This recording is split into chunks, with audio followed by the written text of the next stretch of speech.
We now go to Gorba Hamid with a question for both candidates. Hi. There are 3.3 million Muslims in the United States, and I'm one of them. You've mentioned working with Muslim nations, but with Islamophobia on the rise, how will you help people like me deal with the consequences of being labeled as a threat to the country after the election is over? Mr. Trump, you're first. Well, you're right about Islamophobia, and that's a shame. But one thing we have to do is we have to make sure that, because there is a problem. I mean, whether we like it or not, and we can be very politically correct, but whether we like it or not, there is a problem. And we have to be sure that Muslims come in and report when they see something going on. When they see hatred going on, they have to report it. As an example, in San Bernardino, many people saw the bombs all over the apartment of the two people that killed 14 and wounded many, many people. Horribly wounded. They'll never be the same. Muslims have to report the problems when they see them. And, you know, there's always a reason for everything. If they don't do that, it's a very difficult situation for our country. Because you look at Orlando, and you look at San Bernardino, and you look at the World Trade Center. Go outside, you look at Paris. Look at that horrible. These are radical Islamic terrorists. And she won't even mention the word, and nor will President Obama. He won't use the term radical Islamic terrorism. Now, to solve a problem, you have to be able to state what the problem is, or at least say the name. She won't say the name, and President Obama won't say the name, but the name is there. It's radical Islamic terror. And before you solve it, you have to say the name. Secretary Clinton. Well, thank you for asking your question, and I've heard this question from a lot of Muslim Americans across our country, because unfortunately there's been a lot of very divisive, dark things said about Muslims, and even someone like Captain Khan, the young man who sacrificed himself defending our country in the United States Army, has been subject to attack by Donald. I want to say just a couple of things. First, we've had Muslims in America since George Washington. And we've had many successful Muslims. We just lost a particularly well-known one with Muhammad Ali. My vision of America is an America where everyone has a place. If you're willing to work hard, you do your part, you contribute to the community. That's what America is. That's what we want America to be for our children and our grandchildren. It's also very short-sighted and even dangerous to be engaging in the kind of demagogic rhetoric that Donald has about Muslims. We need American Muslims to be part of our eyes and ears on our front lines. I've worked with a lot of different Muslim groups around America. I've met with a lot of them, and I've heard how important it is for them to feel that they are wanted and included and part of our country, part of our homeland security, and that's what I want to see. It's also important, I intend to defeat ISIS, to do so in a coalition with majority Muslim nations. Right now, a lot of those nations are hearing what Donald says and wondering, why should we cooperate with the Americans? And this is a gift to ISIS and the terrorists. Violent jihadist terrorists. We are not at war with Islam, and it is a mistake, and it plays into the hands of the terrorists to act as though we are. So I want a country where citizens like you and your family are just as welcome as anyone else. Thank you, Secretary Clinton. Mr. Trump, in December, you said this: Donald J. Trump is calling for a total and complete shutdown of Muslims entering the United States until our country's representatives can figure out what the hell is going on. We have no choice. We have no choice. Your running mate said this week that the Muslim ban is no longer your position. Is that correct? And if it is, was it a mistake to have a religious test? First of all, Captain Khan is an American hero.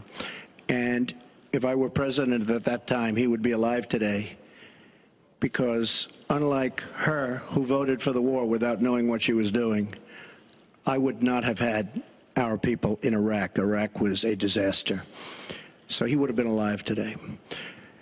The Muslim ban is something that in some form has morphed into a extreme vetting from certain areas of the world. Hillary Clinton wants to allow And why did it morph into that? No, answer the question. Why Do don't you still interrupt believe? her? You I interrupt do. me all the time. Why don't you interrupt her? Would you please explain whether or not the Muslim ban still stands? It's called extreme vetting.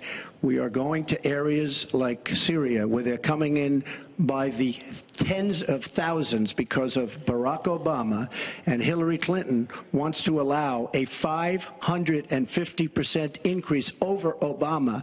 People are coming into our country like we have no idea who they are, where they're from, what their feelings about our country is, and she wants 550% more. This is going to be the great Trojan horse of all time.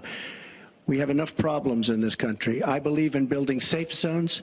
I believe in having other people pay for them. As an example, the Gulf states who are not carrying their weight, but they have nothing but money, and take care of people. But I don't want to have, with all the problems this country has and all of the problems that you see going on, hundreds of thousands of people coming in from Syria when we know nothing about them. We know nothing about their values, and we know nothing about their love for our country. And Secretary Clinton, let me ask you about that, because you have asked for an increase from 10 to 65,000 Syrian refugees. We know you want tougher vetting. That's not a perfect system. So why take the risk of having those refugees come into the country? Well, first of all, I will not let anyone into our country that I think poses a risk to us. But there are a lot of refugees, women and children. Think of that picture we all saw of that 4-year-old boy with the blood on his forehead because he'd been bombed by the Russian and Syrian air forces. There are children suffering in this catastrophic war, largely, I believe, because of Russian aggression, and we need to do our part. We by no means are carrying anywhere near the load that Europe and others are.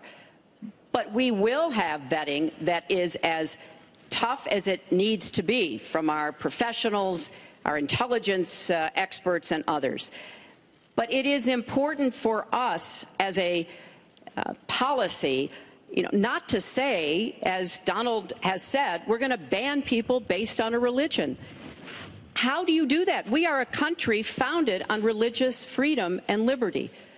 How do we do what he has advocated without causing great distress within our own country? Are we going to have religious tests when people fly into our country?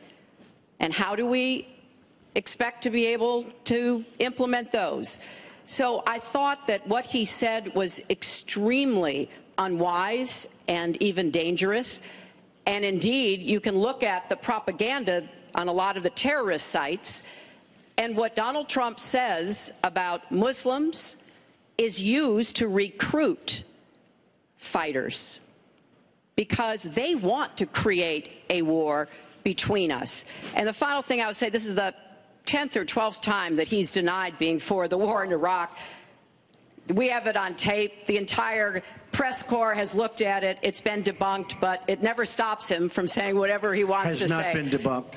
So please Has not been debunked. go to HillaryClinton.com and you can see it. I was against the war in Iraq. Has not been debunked. And you voted for it, and you shouldn't have. Well, I just want to There's been lots of fact-checking on that. I'd like to move on to an online question. She just went about 25 seconds over her time. Could I just respond to this, please? Very quickly, please.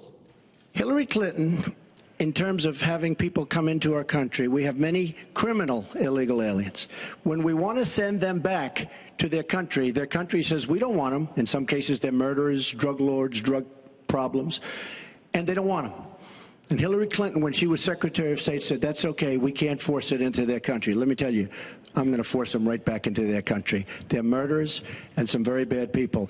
And I will tell you very strongly, when Bernie Sanders said she had bad judgment, she has really bad judgment, because we are letting people into this country that are going to cause problems and crime like you've never seen. We're also letting drugs pour through our southern border at a record clip, and it shouldn't be allowed to happen. ICE just endorsed me. They've never endorsed a presidential candidate. The Border Patrol agents, 16,500, just recently endorsed me. And they endorsed me because I understand the border. She doesn't. She wants amnesty for everybody. Come right in, come right over. It's a horrible thing she's doing. She's got bad judgment, and honestly, so bad that she should never be president of the United States. That I can tell you. Thank you, Mr. Trump.